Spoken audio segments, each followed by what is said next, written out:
In this video, I'm going to show you how you can connect your X profile to your Whop profile. So here's what you need to do.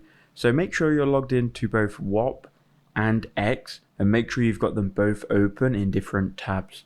Once you've done that, you can then go ahead and click on profile on Whop. So once you're logged in, go to profile on Whop. It should be on the left here. Then you can go ahead and see if you go to connected accounts, all the accounts connected, you'll probably have none connected. But what you can do is you can go ahead and click on X, and then you need to enter in your X username or URL.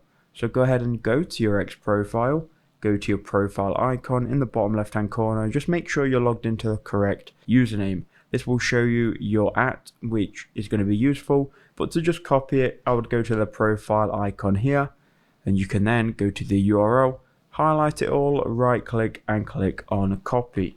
Now once you've copied this, you can go ahead and paste it in the URL section. You can click add, and then we need to go ahead and verify that this is our account.